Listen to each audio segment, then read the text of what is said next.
violencia, la crueldad, los problemas que había en este planeta, ahora, después de 50 años, ¿qué es lo que él ve? Dice la inmensa y misteriosa presencia de Dios por doquier. La esperanza es para mí alegría anticipada. La angustia es para mí terror anticipado. Y por eso, allí donde siento la presencia de Dios, mi corazón se eleva. Dios viene hacia nosotros, es decir, Dios está viniendo hacia nosotros. La religión cristiana es la única religión de la alegría. Hannah Arendt nos habla del perdón como la gran característica del cristianismo. Ginger Moltmann nos habla de la alegría como la gran característica de nuestra religión.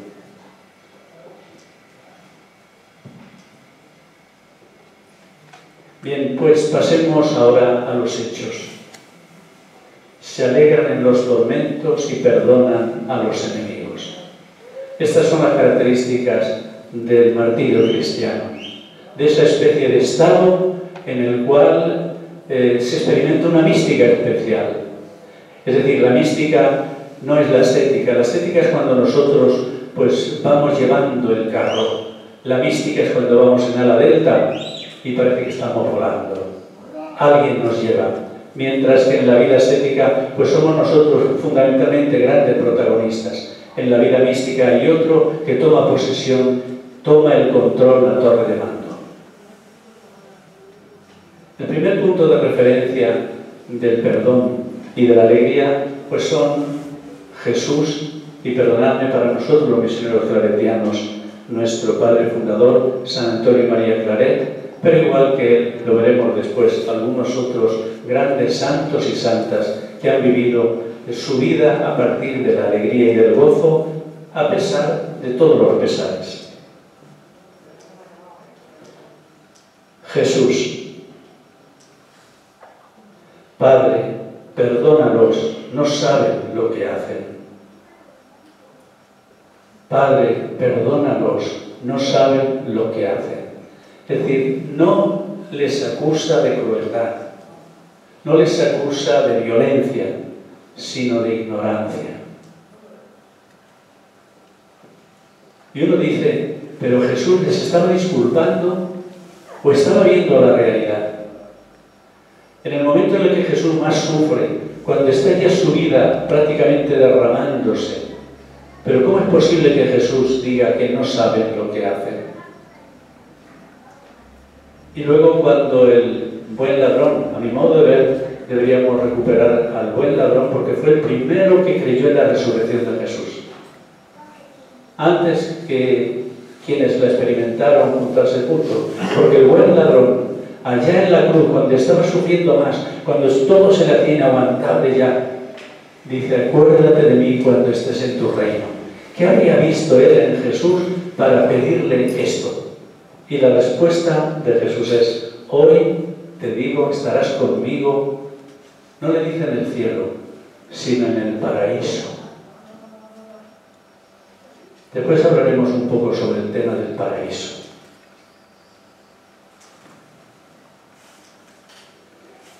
Y Antonio María Claret, pues nos dio a nosotros, a los misioneros claretianos, un papelito que nosotros hemos denominado la definición del misionero o la forma del misionero. Y en aquel papelito nos puso unos cuantos verbos.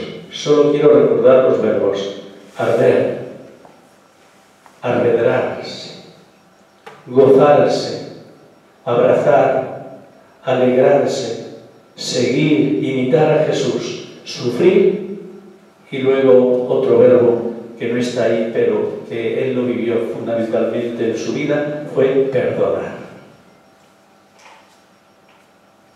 ¿Cómo es posible unir todo esto? Contradicciones, sufrimientos, y en medio de los sufrimientos alegrarse.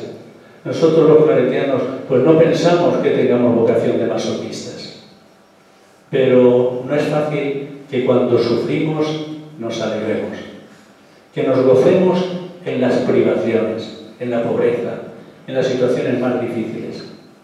Pero él decía que un hijo del corazón de María Y creo que en el fondo el primer hijo del corazón de María, ¿quién fue sino Jesús?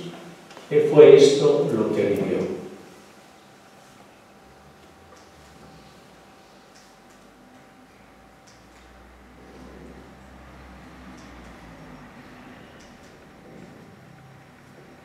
En segundo lugar, la memoria histórica del perdón y la alegría. También nosotros los cristianos tenemos una larguísima memoria histórica. Tenemos actas de martirio, tenemos también nuestros mártires de Barbastro, y solo vamos pues a hacer unas pequeñas tomas de lo que las actas del martirio nos dicen y lo que nos dice también la memoria de nuestros mártires de Barbastro. Las actas de los mártires. Bueno, Flavio Josefo, que como sabemos era un gran historiador judío, pero en Roma, él cuando escribe sus antigüedades, sus antigüedades del pueblo judío y después el tema de las guerras también, él nos habla también de los grandes personajes del Antiguo Testamento y sobre todo presenta su muerte como una muerte llena de nobleza. ¿Y en qué consiste la nobleza? Pues en que la muerte de los mártires o la muerte de los grandes personajes del Antiguo Testamento fue una muerte que de verdad es admirable. Y él, para darle ese carácter de admiración, dijo que, por ejemplo, Isaac, cuando supo que su padre lo quería sacrificar a Dios, que Isaac estaba lleno de alegría. Cosa que hoy nadie interpretaría así.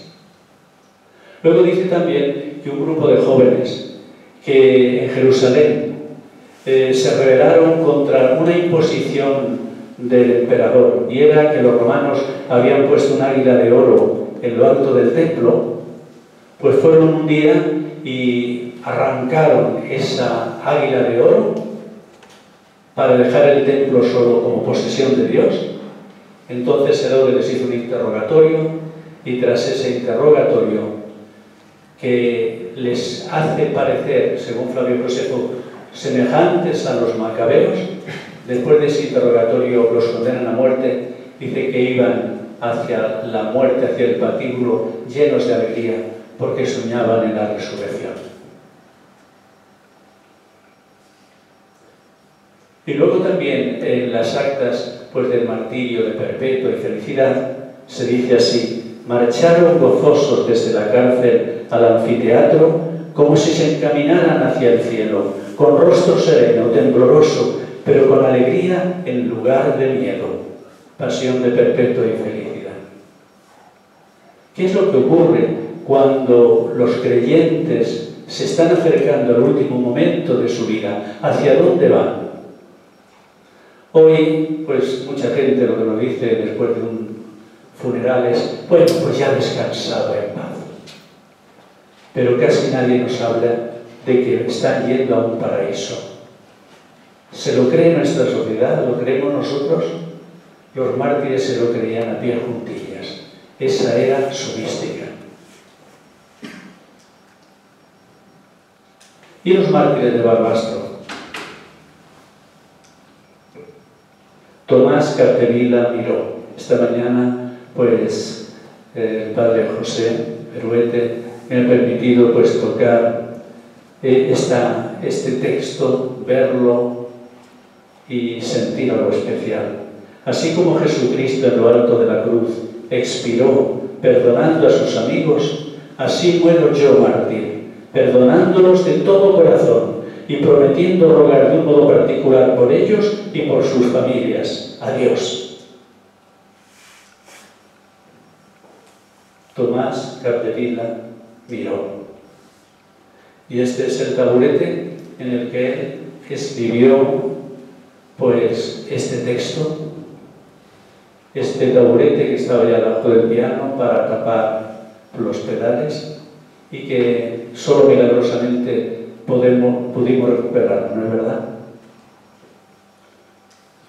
Además con 2 cigarrillos, para que el señor alcalde no supiera que era lo que aquellos fontaneros llevaban oculto en unos papeles del periódico de la República entonces, ¿no? Y luego pues otras inscripciones. Si hablamos, lo hacemos solo para animarnos unos a otros a morir como mártires, Si oramos, lo hacemos para perdonar a nuestros enemigos. Sálvalos, Señor, porque no saben lo que hacen. Aquí parece que Jesús ya se ha extendido y el grito del Calvario ahora se escucha también aquí en Barbastro. Os amamos y perdonamos. Pues digámoselo esto hoy a nuestros políticos. Digámoselo a aquellos que en sus debates lo único que hacen es empequeñecer al otro, hundir al otro.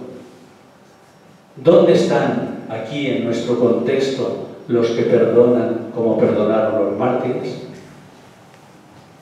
Y hablamos de justicia, pero quizá nos olvidamos de que además de la justicia hay una fuerza mucho más poderosa. No es solo la ley, es también el perdón. Los mártires benedictinos del Puello. Yo he leído pues estos días también el libro del Padre Plácido sobre los mártires del Puello. Y él ha titulado su libro Iban a la muerte como a una fiesta, aunque dice que lo que oyeron a los que lo llevaban iban a la muerte como a una juerga.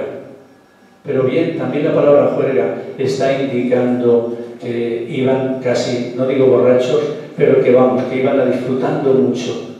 Algo que nos recuerda al Pentecostés, cuando salieron los discípulos del cenáculo y todos pensaban que estaban bebidos.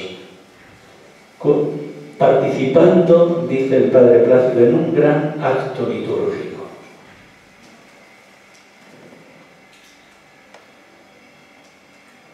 ¿De dónde nace esta alegría?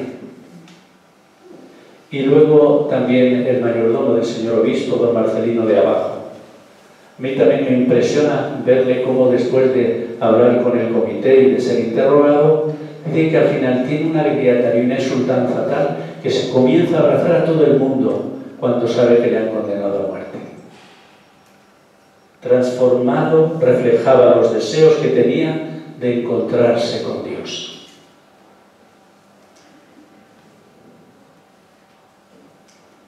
Bien, la interpretación.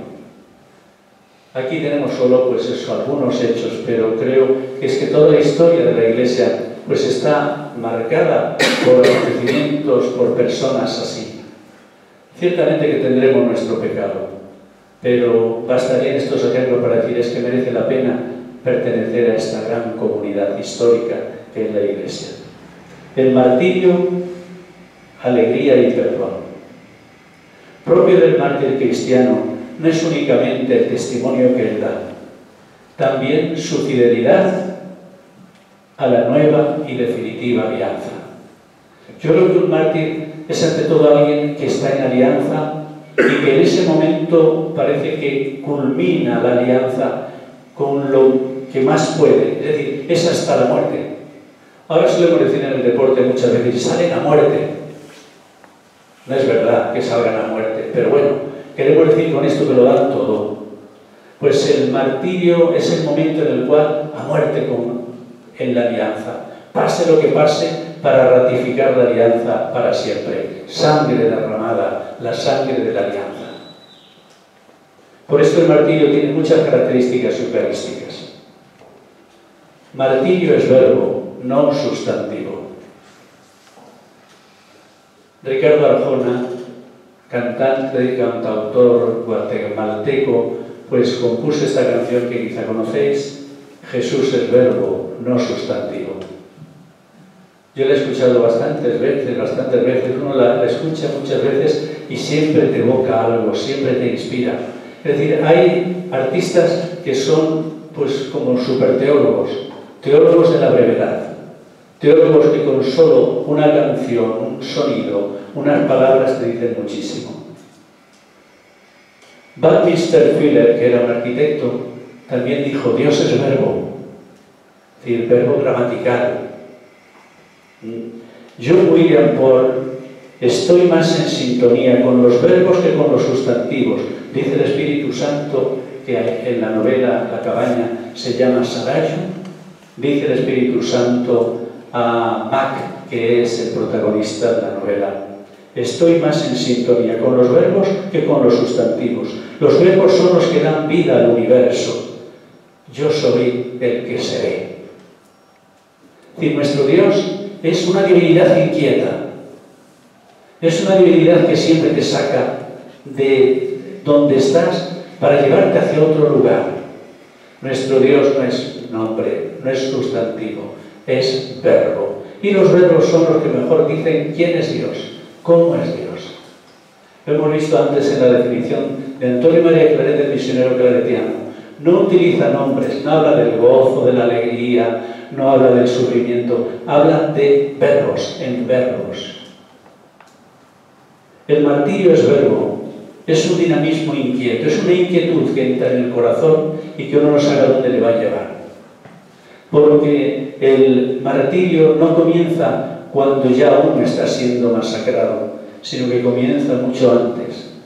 Hay gente que lleva ya dentro del alma una especie de vocación de martirio, porque va a dar testimonio hasta donde le lleven las fuerzas y cuando llegue el momento en que otro tome posesión de él, hasta donde el otro quiera llevarlo.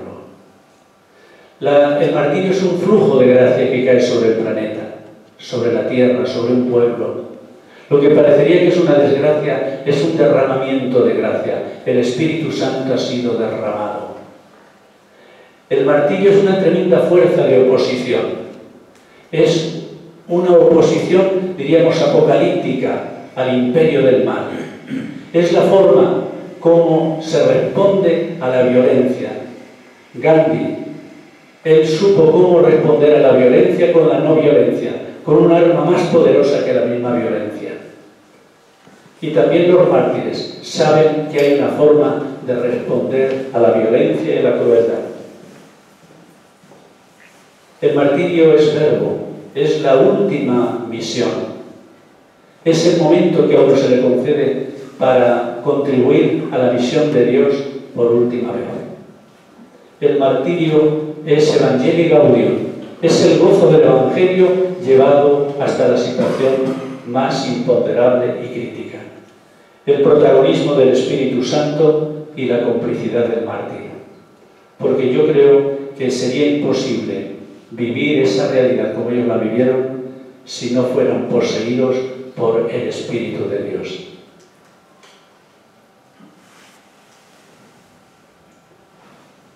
Este segundo secretario general de la ONU, que murió en un accidente de avión en 1961, Hartmut Jöld, escribió en su diario el 23 de Pascua de 1960 lo siguiente, un poco antes de morir. El perdón rompe la cadena de causa y efecto por el hecho de que quien por amor perdona asume sobre sí las consecuencias de lo que tú hiciste. Oye, esto es fantástico, porque te revela una dimensión del perdón que uno no la imaginaba. Cuando tú perdonas, asumes sobre ti mismo la culpa del otro. Te conviertes en un Cordero de Dios que carga con los pecados del otro. Esto es un estado nuevo, es una nueva visión. Ya se dice que el Cordero de Dios que quita el pecado del mundo, había que traducirlo así, Cordero de Dios que cargas con los pecados del mundo. Y entonces el mártir que perdona está cargando con los pecados de su pueblo. Consecuencias del pecado que se quedan enquistadas y enraizadas en la historia.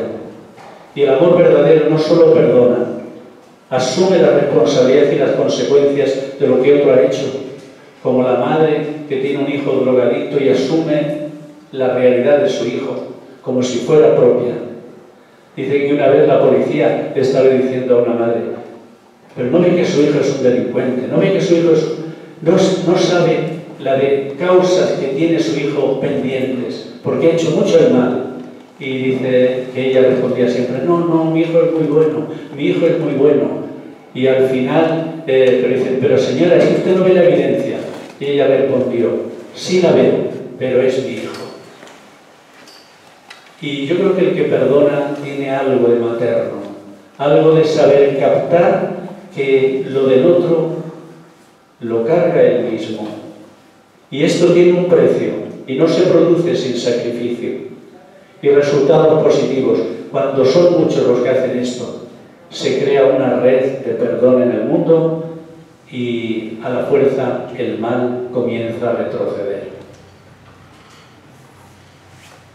Así fue la muerte de Jesús. Una muerte por los demás, un autoavaciamiento. También la muerte de los discípulos de Jesús tenía ese carácter expiatorio. A veces nos hemos preguntado, ¿pero cómo es posible que personas inocentes sufran tanto? No hay derecho. Si lo que debieran de sufrir son aquellos otros y no estos. Y sin embargo, cuando una persona inocente muere, es que está expiando por los demás, como el inocente de Jesús. Él mismo llevó nuestros pecados en su cuerpo sobre la cruz, a fin de que muramos al pecado y vivamos para la justicia, porque por sus heridas fuisteis sanados. 1 Pedro 2:24. Hay gente, por lo tanto, que lleva en sí el mal de los demás cuando perdona. Y entonces no se cree santo, sino que esa persona cree en ese momento que tiene una misión, la última misión. Y la alegría del mártir. Cuentan que cuando Santo Tomás Moro le subían al patíbulo, pues estaba el hombre muy debilitado y le decía a los verdugos, por favor ayúdenme a subir al patíbulo, por favor ayúdenme, que luego cuando me corten la cabeza bajaré yo solo. Bien, su sentido del humor se fue afinando, se dice, a lo largo de su vida. El encierro en la torre durante los meses previos a su decapitación fue una ocasión para la expresión literaria de su peculiar estado psíquico, físico, espiritual. Y allí escribió las 8 bienaventuranzas desde la torre. Bienaventurados los que saben reírse de sí mismos, porque tendrán diversión para rato. Bienaventurados los que saben descansar y dormir sin buscarse excusas, llegarán a ser sabios. Y es verdad que el humor, el buen humor, no está en contradicción con el sufrimiento. El martirio como una bienaventuranza. Esto que voy a decir ahora para mí es fantástico. Lo dijo Santo Tomás de Aquino. Deus est beatitudo. Dios es felicidad. Y luego también aquella otra sentencia que nosotros estudiamos en filosofía, que el mal no es algo que es, sino que es la ausencia de algo que tenía que ser. Es decir, yo comprendo lo que es la enfermedad cuando he vivido muy sano. Entonces, para mí la enfermedad es una privación de salud. Cuando yo he experimentado la alegría, entonces voy a saber lo que significa la soledad y el sufrimiento y la tristeza. Yo antes estaba tan alegre, pero ahora estoy tan triste. La tristeza no existe, lo que existe es la privación de alegría.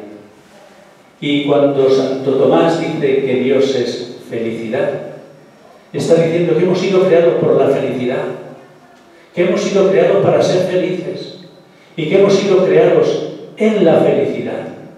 Y que el ser humano, cuando es más humano, es cuando es feliz. Y vio Dios que todo era bueno y bello.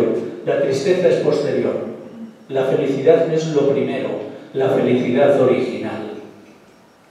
Los que matan, los verdugos, no saben ni ven que estamos insertos en la felicidad. El mártir sí ve y por eso se alegra en los tormentos, porque sabe que la alegría tiene la última palabra y por esto cuando ya está cerca de ella se alegra. Acuérdate de mí cuando estés en tu reino, le dice el buen ladrón Jesús. Hoy estarás conmigo.